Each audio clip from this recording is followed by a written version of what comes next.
Number 6. National Standardized Testing. Everyone do a collective sigh. Okay. Instead of learning things that you need for your certain major or you need to succeed in life, kids nowadays are learning how to take a pen and piece of paper. I can do this now, and bubble something in, like so, over and over and over again. I'm still waiting to find out where that would be helpful, besides the fact that it makes grading things faster because you have a Scantron. But doing it over and over and over again, where you have national standardized tests so that every test is the same, like the ACT, the SAT, or whatever the new trend is for high school or elementary schools and stuff like that. And it's good to have a standard so that everyone knows what there are nationally, but different states learn different things for a reason. Like if you're living, I don't know, say in Texas versus in New York, in Texas you really don't need to know how to. Well, I mean you do, but you don't really need to know how to prepare for a blizzard, because the chance of a blizzard happening in Texas, I don't know if this makes sense or if this actually happens, but like just out of popping into my head, you don't really need to know how to prepare for a blizzard in Texas unless something just dramatically changes and climate just goes and crazy. Then you don't really need to know how to prepare for a blizzard in Texas, and vice versa. You don't really need to know how to prepare for a quote-unquote heat wave in New York, because of the fact, the climates are different. Half of standardized tests you can barely prepare for, such as writing the essay. I mean, you can prepare for it, but the prompt is going to be different, and there's going to be generalized prompts and stuff like that, and you're going to have to answer things off of like passages which you have no idea what it's going to be over. They can be from any time period, they can be from anything, and you have to know how to answer them correctly in a faster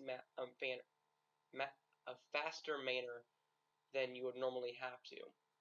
You can't really study it compared to like a math standardized test, because a math standardized test you can have you need to prepare for like what the this theorem is and this equation is, and then if you know that, then you're good.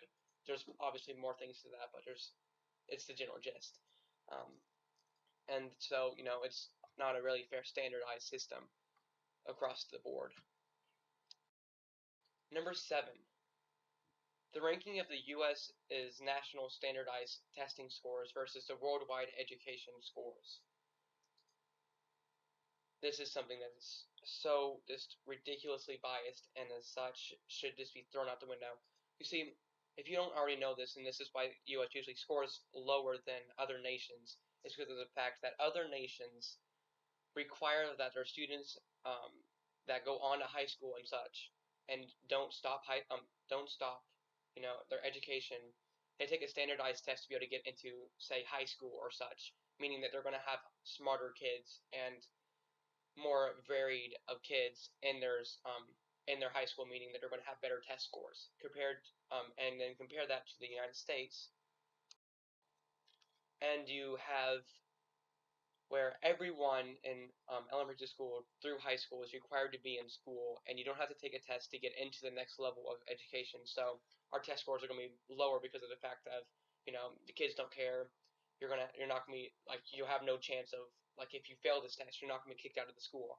Whereas in, like, say China or other places, if you fail the test, you're going to get kicked out of school, so there's more pressure. I'm not saying that that's wrong necessarily, but I'm saying that it's not the same standardized test. If we're going to have national standardized testing, I think that they should be in, say, a younger grade before they get kicked out of the school, or they get cut off. Because in China, when they get cut off from high school, they go into vocational school, where they then learn some menial task where they do it over and over and over again for the rest of their lives. But they don't. They have the smartest of the smart in their high schools, meaning that they can have higher scores, which is why the U.S. is so much down. Also because of the fact that our education system is become dumbed down just by the representation, I just use dumber. Our education isn't subpar though. It's not bad.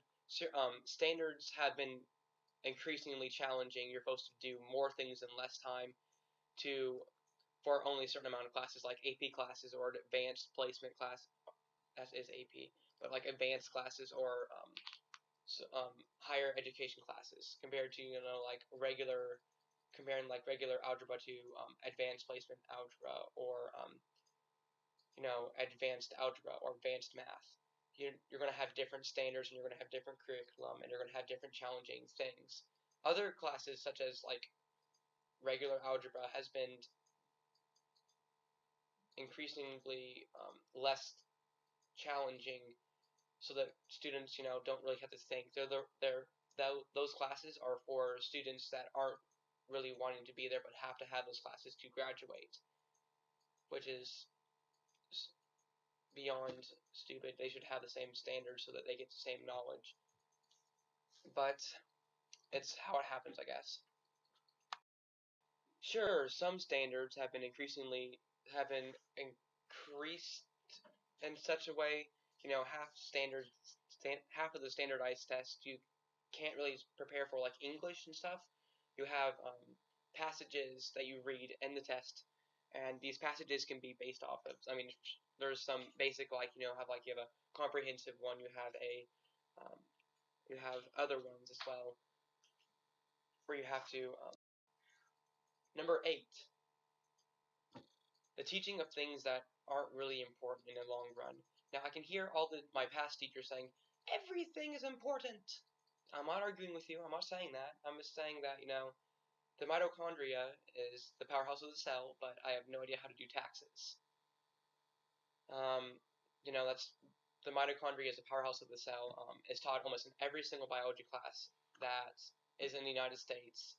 And, what am I going to use that for in my later music education degree in life? All right, so to be able to get this job, what is the mitochondria the powerhouse of? I don't know anymore. I don't, it's just drilled into your head, and it's one of those information you don't really need anymore. Whereas, we don't know how to do taxes anymore, or applying for loans for colleges or stuff like that are important for life and going on, or how to find a job and such. Certain schools teach this, but they are not standardized and such. It's important to be able to know those type of things. If back in the 60s, taxes weren't that complicated to do, whereas I want to get comment harassed now by all the people from the 60s. Like, it was important too. It was hard. It's just not as hard as it was now. When you have taxes that are this thick of paperwork you have to do every single year to be able to say, oh, I made this much money and I paid for this much stuff and this is how much I need to pay. And instead now you have tax breaks and you have all this other stuff, which is why I'm a real fan for flat taxes. But you have all these documents where it's all these things and you need to know how to do it. So you basically go to accountants to be able to do it. And so you can't do it yourself. And this is a problem. Like, why can't we teach this in schools? Taxes 101, I guess, or taxes 102, and then or applying for a loan, or just a general doing taxes and accounting or loan work, and then that should be like a required course for schools. That way you can, when you graduate, you know how to do things. If a student isn't going to college, they need to learn different things than someone that is planning on going to college. Sure, those plans may change, and a person that may not have planned to go to college started playing sports, and then they get offered all these scholarships in colleges, and then they're like, oh, I guess I want to go to college now. But for the most part, people that aren't planning on going to college aren't taking the courses that will help them prepare for college, whereas people that take courses for college prepare for college more. And so they're teaching things that aren't really important in the long run compared to other things. So that's just my point on that point. Number 9, math. I'm leaving that in there. It's perfect. Alright, so this one really peeved like irks me and gets on my bad sides all the time. The lack of funding because of wrong categorization of schools in the nation, or how, for example, how poverty schools get more money than other schools. This is oftentimes not perceived correctly. Schools are now getting branded based off of the amount of people that are on free lunch or reduced lunch, or at least they are where I went to school in Arkansas. They would the higher percentage of the student body that they had that would have to not pay for lunch, that was more money they got from the government. I don't know if this is a national thing or not, but I know it's been appropriated by Congress and such. Now, this is wrong because now it entices schools to put kids that don't necessarily have to be on free lunch or reduced lunches to put them on there so they get more money for the school. Now, having free/reduced lunch isn't bad. I'm not against that. I'm all for it so that kids can eat and continue on. But having other things such as what is what is wrong about this, if I can speak and use my words correctly, is that schools are now getting more money based off of how many people are on this, and instead of looking at what these schools are doing and looking at their test scores and saying, oh look, this school is doing something right, they should be incentivized or given more opportunity to have more money because of their test scores, not because of the fact that, oh, they have this many people in poverty, so they should be given more money. Sure, they should be given the amount of money they need to be able to pay for the lunches or be able to pay for school supplies, but that doesn't mean that they should be given more money to have, build a new gymnasium or something like that.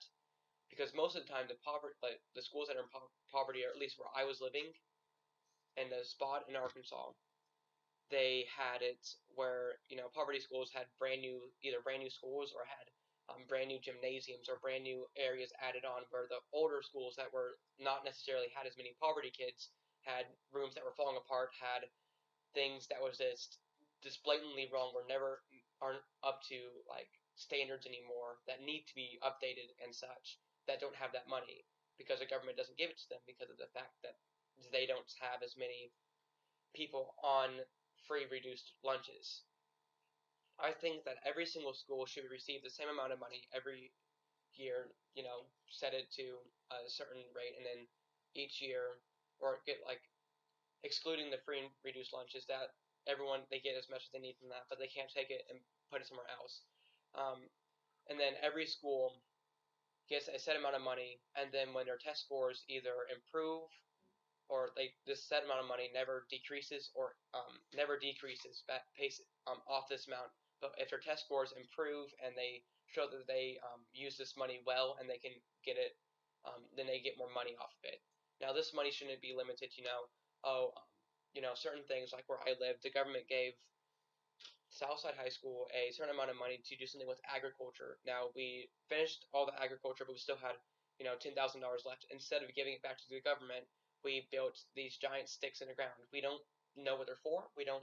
There's no purpose for them. Instead of using them, to update textbooks or to get laptops for classrooms to help students learn more, no, we had to put sticks in the ground. And so that's just stupid. We shouldn't. Schools should be given like a set amount of money they can spend on it, whatever they want to. If they want to update school textbooks, they can do that. They should, if they want to do certain things, they can do that.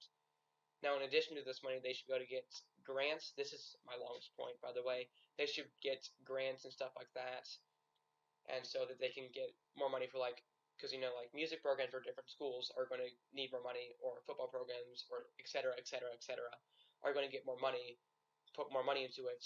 So where other things are falling down, so like companies could be able to give grants to schools to be able to get more stuff, or the government could give out grants, which is somewhat what they do already, but not really, because it's really specific in how they appropriate that, and it's all government politics type of things, and I don't want to go into that right now. But that's point number 9. Now, if you made it all the way through this video, I want to thank you for watching this. And this is just what I think, and this is what are my opinions. You don't have to take it to heart or anything like that, but I wish you would. or at least think about it, consider it, and then comment down below, what you think about it. Now, I'm apologizing to teachers right now, or at least those that are in the union right now, because I'm about to make a point that basically wrecks the teacher union. Point number 10. The teachers union putting themselves before the students, such as, you see on TV all the time, teachers going on strike in like Chicago or Detroit or etc., other places, and they're going on strike and saying, we need more money, we want to be paid more. Partially this is because of the fact they need to be paid more, excuse me, but partially it's because of the fact that they aren't, they're not as much money in the school district.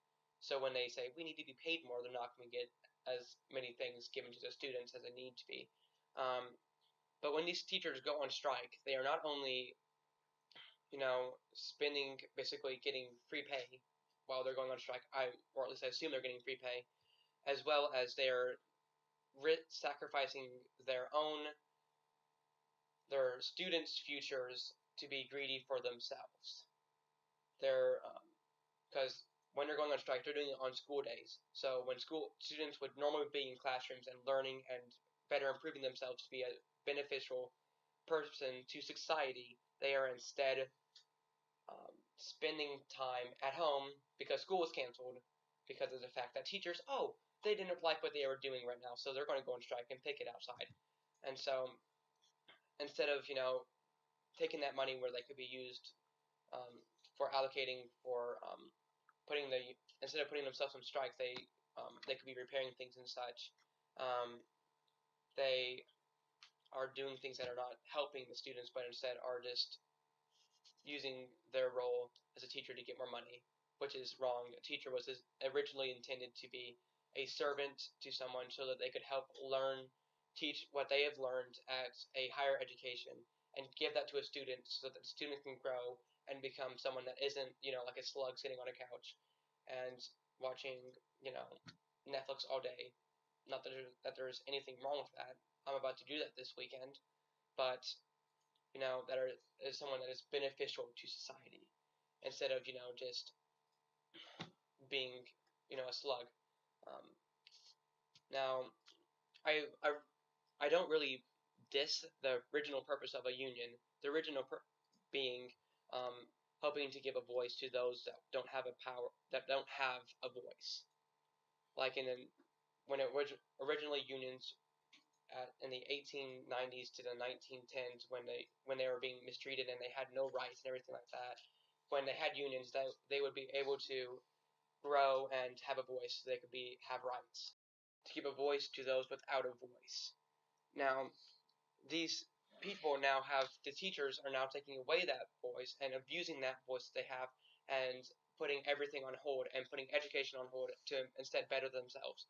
And sometimes this is allowing teachers that really shouldn't continue their job because they're not good at it, and their kids aren't learning the way they should be, and that's letting them keep their job because it's nearly impossible to fire them now. But also giving teachers that are really good at their job and that aren't in a union and letting them get fired easier than what someone that does horrible at their job and gets fired from it. And that's not the way that it should be working. Also, one thing that the union does is that it hurts people that aren't yet in the union because they haven't been hired yet, and then they can never get into the union, so they don't usually get a job. And this is wrong on so many different levels. And because if there's not enough money in the school districts to be able to get more people, which is a different topic for a different day of how money should be allocated in a country. But if they don't have the money to hire more people, then they can't hire more people.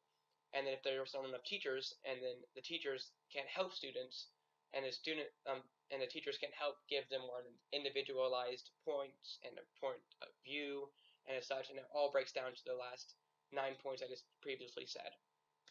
So if you enjoyed this video and you think that this is how it should be at least changed of some sorts, then share it, and hopefully we can spread this throughout America and hopefully innovate change. Thanks for watching the video. Bye.